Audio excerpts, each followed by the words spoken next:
Hi, welcome. This is Allison DiNicola from US Games, and this is our next edition of Beyond the Cards with Arwen. Arwen in the house. Arwen Lynch Poe, one of our favorite US Games friends, authors, creators, writers, woman about town, all things.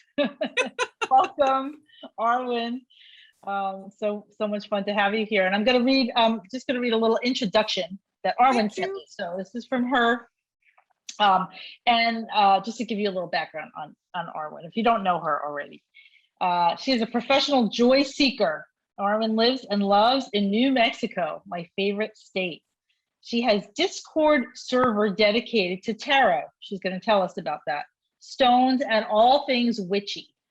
With clients all around the world, Arwen uses tarot and oracle decks to deliver messages from elevated ancestors, spirit guides, and the universe. You can sample her reading style by texting number universe to, I will post this when we get the video going. Within 24 hours, you'll receive your answer to what does the universe need me to know right now? Amazing, Arwen. So great to see you. How you been doing? I've been doing great. New Mexico is ready for you, so come on down. It's been a little hot, but our high this weekend is not going to be horrible, so it's going to get better. Okay, I'm on my way. Well, good. I'm so happy to be here. It's been a day since I've seen you, and I really love my U.S. Games people. So good to be here. Yeah, it is. And it's been such a long year for, I mean, even, like collapsing the timelines, right? To think like, maybe it was 2 years ago that we saw each other, but it feels like it was 10 years since I saw you the last time. So I agree. It's, June came and went, and I was like, how many years has it been since I've been to Denver to see my friends? And yeah. I realized it hadn't been that long, but it felt, because we've missed everything. I've missed retreats, I've missed Reader Studio, all the things. So, yeah. All right. Well, we got fingers crossed. We're going to be coming back strong this year. So, absolutely. What I'd love to start with is just to tell people about your background. Just tell us about yourself and how you got down this path. Like, what brought you down this path? And well, in college, I was introduced to the thought deck, and my friend did a reading for me, and my eyes went like this big because it was spot on. And I thought the cards knew all. I've come to realize that it's the reader and the cards and the person you're working with. But from there, I was fascinated by the tarot. Got my first deck, which was a U.S. Games deck, the Herbal Tarot by Michael Tiara and Candace Sims. I still have that particular deck. Came out like 82 or something. And from there, I just went headlong into tarot. I started a blog. I became a professional reader. By that, I meant I charge people $5 for a reading. Or just said, if you want to pay me, that's great. From there, I did things like I decided I was going to ask some big names to do interviews on my little bitty blog. And I have a sales background, so I'm always about the 1,000 no's for the one yes. Well, both of them said yes. And I remember getting the emails from Mary Kay Greer and Rachel Pollack and going, oh my God, they said yes, now what do I do? I fully expected them to say no. So, and it was my first real awareness of how kind the majority of the tarot, oracle, Lenormand community are, the divination community, astrology, numerology. And I was the president of the American Tarot Association for 7 years. I owned the Cartomancer, which is a tarot divination journal, for a couple of years. It's now in the capable hands of Amber Highland. And yes, somehow got to writing decks. US Games asked me if I would write a deck that Lisa Hunt was working on. And Lisa Hunt was one of my very favorite tarot artists. I love watercolor and fantasy style. So her styles really fit with what I love. And we just went downhill from there. I just kept writing for y'all. Tell us what that deck is that you penned It's with the me. Fairy Tale Lenormand. It's one of the ones that comes in the 10. Mhm. And each Lenormand card has a fairy tale associated with it. And Lisa and she was very invested in the writing. And I was very invested in how we portrayed things. So it was kind of a collaborative, as we both put in what we thought would be good. Mhm. We were very invested in finding a diverse amount of fairy tales. So you're going to find things like a Mexican fairy tale, Vietnam, China, as many places as we could find with different tales that we could bring in. Awesome. It's a beautiful deck. I mean, her art is amazing. And that's a great collaboration, actually, you and Lisa, thinking about you guys together, because you're both like attention to detail people. And what I'm thinking as we're just talking about this is that was your first deck that you wrote, and it's a Lenomon deck. So how was that to go into that? Because it's a different system than tarot. So did you have to learn Lenomon first and before you continued writing, or how did that happen? Absolutely did. The minute I found out I was going to be doing the deck, I went head first into Donna, what is her last name? Oh my gosh. Donna Lee. Yeah, I couldn't think of her last name. Yeah. But she had the Tarot Tribe, I think is what she called her YouTube channel. And she has a brilliant set of lessons on there. And that's what helped me consolidate my knowledge of Lenormand. I still have around here, it's in a little file folder, all my flashcards and what I use to remember the different cards and the different meanings. So, but for me, because we were going from art to fairy tale to symbol, it was easier for me. Like the tower was Rapunzel, and the tower is about business and high things. And so we made sure that because Rapunzel's about a business deal. Mm-hmm. Her parents do something, the witch needs something, and there's a connection and a contract that happens. Oh yeah, that's a good way to look at it.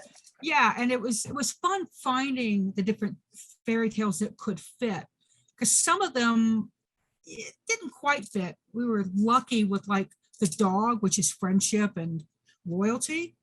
It's an Indian, as in Far East, tale about an elephant and a dog. They're friends and they take the dog away, and the elephant gets very sick and sad. They have to bring the dog back for the friendship, for the elephant to become well again. And so that was like perfect for the dog. And Lisa indulged me, and the dog in the that particular card is a Basenji, which is not an Indian dog. It is an African dog, but it would happen to be the dog I owned at the time. I was just going to say, I know you have another secret life with the dogs and cats, right? Yes. We'll get to that in a minute. But what I love I've had this conversation today before about the idea of creating something and then having to fit things, another system into that system, and how do you blend those things, right, to find the right fit when you're creating something like so to find the fairy tale that fits those very specific messages that are Lenomon. It's not like tarot, which is much more interpretive. Yeah. It has a little more flexibility. The Lenomon, it's like the dog is the dog. Yeah, I tell people Lenormand is like German. German is a very specific language. Kindergarten, child garden. It means where you grow your kids. Mm-hmm. That's what Lenormand is. And tarot is like English, right? There's a little bit of flavor in it. We borrow from a lot of different places, and we bring our own personality into it. Yeah. And oracles are like Chinese, because in the Chinese language, a minute inflection the wrong way, and you can call your grandmother an umbrella. No, that's actually a friend of mine who spoke Cantonese actually told me that. So But yeah, and I love it. I love the intricacies and the, what you can bring to it. It's very fun. But you're right, tarot is very, there's a framework for tarot that you've got to fit in. But with Lenormand, it's bricks in a building, and you go mess with the bricks. Yeah, exactly. I like the way that you described that. And I think that's the maybe the freedom of oracle decks, right? That we can have, it could just be like the nuances or the subtlety. So so tell me what you like to write better, like what, or is it just a different experience? I like oracle decks the best. Okay. I absolutely do. I wouldn't have thought that at the beginning, but I'm a creative writer by trade. I'm a fiction writer in one of my other hats that I wear. And so making up stories is way fun for me. I do it when I see somebody just walking down the street. I immediately give them a whole story. They may not know it, but, divorce, witness protection, whatever. I love doing that. So Yeah. oracle decks are a lot of fun. So I know you're a talented writer. Thank and you. And inspired, and I know that you're an inspired writer in lots of different genres and realms, but I'm interested because I do my own writing about your intuitive process, or how that flows into that. I'm always interested to hear other people who do that and how that works for them. It's interesting because sometimes I get art with like a list of keywords, and I try to be true to those keywords, and occasionally I'm not. I just go off the Arwen deep edge. But I like to look at a picture and what pops at me, what jumps out at me first. And for me, that'll be the key thing that I'm writing about. And sometimes it can be a feeling, wow, this card makes me sad. Why does it make me sad? Yeah. And I have to work back from that. And sometimes I just free type. I just type what I'm seeing. And when I'm teaching people how to learn tarot, that's one of the things I say, look at the card, write down what you see. And sometimes I'll write down what I don't see. There's a big joke between myself and another tarot artist. And I said, there are no snails in your deck, so I have decided where the snails are. The snails were important to me at that point. And I sent her a list of the 5 or 6 cards, and I told her where the snails were. So yeah, that's the Arwen way. I'll just tell you where the thing should be. Okay. But I really think that for inspiration, I look at what jumps at me. Colors are very important. When I did Secrets of the Mystic Grove, there's a lot going on. There's women with birds in their hair. There's different animals. And so color was super important to me on what kind of emotion I got from it. That's one of the things I like about your decks is I can really, when I look at the chakra deck, the mudra deck, the hand deck, it speaks to me. The colors work for me. So I really like you. It's Sabina, right? Sabina? Yeah. Yeah. I really love those decks. Oh, thank you.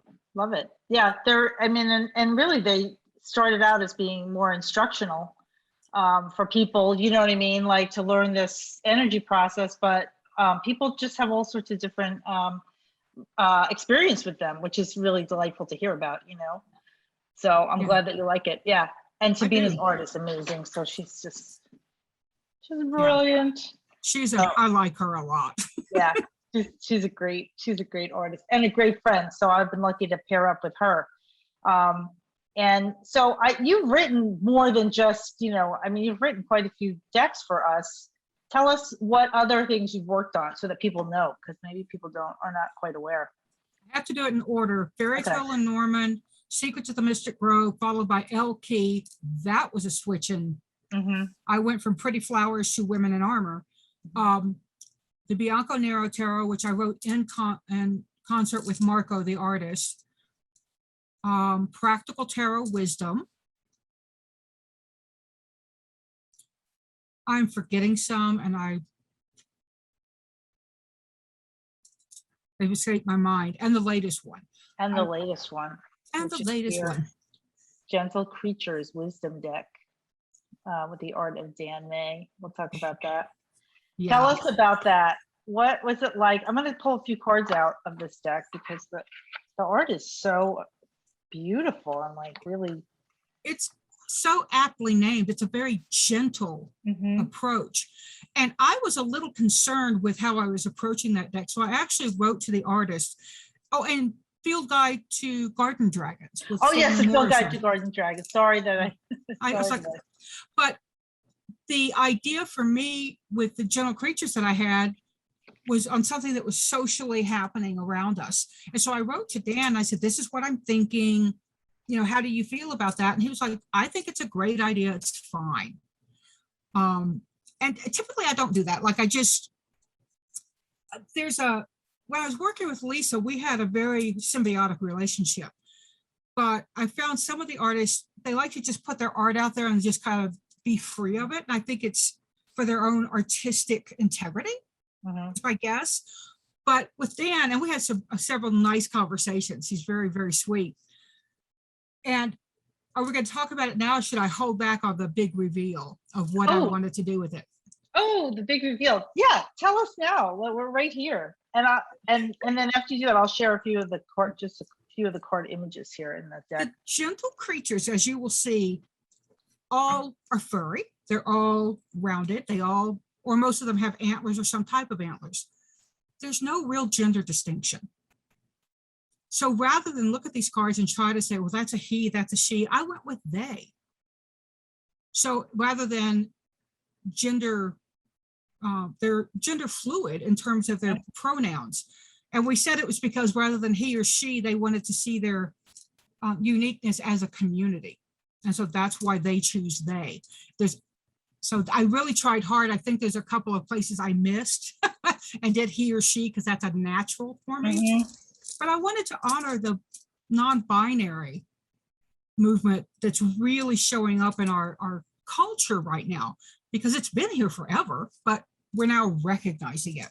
So I was very excited. I just got like chills from that, Arwen. Like, I just feel like that is so important. And also the idea of gentle creatures or compassionate, beings is that non-binary does not have to be labeled. Yeah. So it feels like that's an important part of that, and just letting people start to love things just for what they are and not having to distinguish in between. Exactly. Like what they're attracted to. This is the card I picked before, which is they're not numbered, so they have the little keyword on the bottom. It's Kindred Spirits. And it's like the giant gentle creature looking down to this holding a flower for this young woman, it looks like, young girl. And it's just a really sweet that idea of we can connect through all different ways, acts of kindness and compassion, and being gentle with each other and seeing the beauty in each other and not judging. So I think it's a really important message for today. I think it's a great card for you to pull because and his artwork is just, I bought a piece of it. I started following on Instagram, Dan May Art, and bought some of his work because I really just love the energy of it. It's a very sweet energy. And the deck does have its, you got to do this. It does have, it's not all airy fairy, as they say, but it still comes across compassionate. And that's what I want to do with my life. Is I want to be a compassionate human being. And I like that it has a few of those cards like listen and wait and road trip. This is my favorite. Road trip. Let's go, man. I'm coming. ABQ, I'm coming. I have my tickets. We took a road trip together, right, Arwen? We did. I have memories of a tea house. Yeah, we had a fun time up in Boulder together. So I love this deck. I love that you did the writing, and it was that you found that voice through it. So it's not here yet. It's on the way. It'll be here shortly, maybe another 2 weeks or so. So look forward to that. Yay. Awesome. So tell us what else you're up to. What else you Well, keeping busy with? I'm doing my tarot readings. I've started doing something with a text program. You mentioned it, the thing, and you text like #universe to the number you're going to put up. And it comes to me, you pay for it like $5, I think. And then I do the reading within like 24 hours. And it's not a, full-blown reading, but it's about 2 texts worth. Mm-hmm. And that's been a lot of fun because, people these days with all the quarantine and the jobs happening or not happening, money is an issue. So I wanted to put something out that would give people a way to sample how I read. And I've been having a lot of fun on Discord. Gotta tell you, bunches of fun. Somebody told me to join it a year ago, and I said, it was for gamers. What did I know? Yeah. And I joined it because of a game. I am totally addicted to a phone game. It's the only one I play. But in order to play well, you play with others. And so there's a Discord server where you can communicate faster. Once I figured that out, that I launched my own Discord server. We've got about 30 people there now. It's only been open about 2 weeks. You're amazing. You're like so entrepreneurial. I love that you're like, I'm over here doing this, I'm doing that. One of the things I always think about when I think about you is that your career with dogs and with pets. Can you tell us a little bit about that? I was a dog groomer for almost 13 and a half years. And I showed dogs for a little while, Basenjis. And grooming, I had standard poodles, and I love dogs. I love animals. If you'd asked me though, if I got down to it and I could only have a cat or a dog, I'm a cat person at the very bottom of it. My husband's a dog person. Yeah. But we have plenty of 4-footed creatures in this house. And I just bought rabbit food because we have a bunny living in our yard, a wild bunny. And she looks skinny. And my husband said, we need to buy her something to fatten her up. Oh boy, I see that rabbit's going to be coming indoors. The wild rabbit is going to feed it. We have cats and dogs, and we have 2 that are lab pity mixes. And I don't think a rabbit in the house would be. No, that rabbit's not going to survive there. We'd have to rename it Lunch. I get it. That's good though. We have to take care of somebody just sent me a video where I live here. It's the country, and the beavers are over in the creek right now swimming. So I'm going to go over there and get a little eyeful of them. It's nice to just see them in a natural habitat and then come back home. Take a picture. I want to see. I will take a picture. Yeah. I love seeing animals in their natural habitat. Yeah. I prefer that. We call him Louie because he's their name is long-tailed lizard. The lizard body is this big and the tail is like that. And if he whips past you, you think it's a snake. Oh yeah, because there's a lot of snakes in New Mexico. That's a big issue there, rattles and things like that. Yeah. So, yeah, awesome. Amazing. So I'm looking at your, we just talked about a little bit about your Discord server and that you're doing, you do your messages. I'm just curious, as you put down elevated ancestors, what do you mean by that? I've started doing mediumship work and on purpose. I've done it not on purpose for a very long time.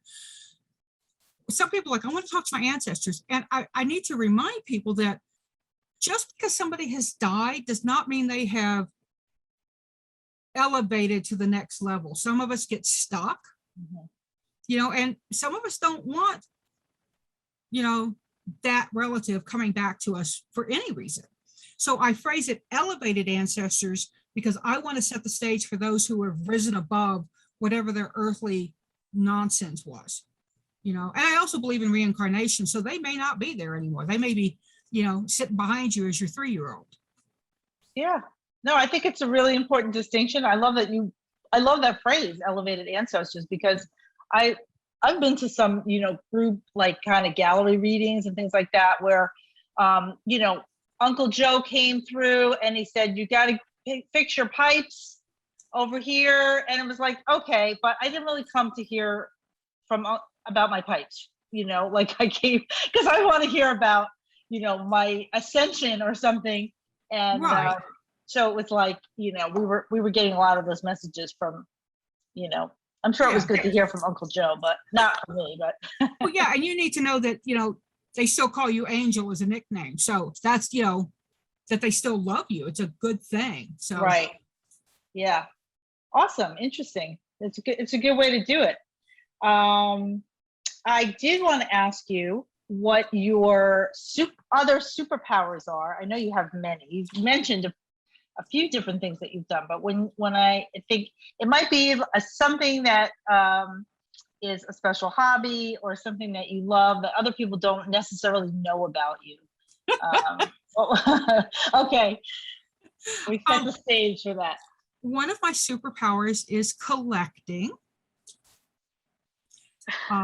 That shelf is not the only shelf in my office that is crammed with decks.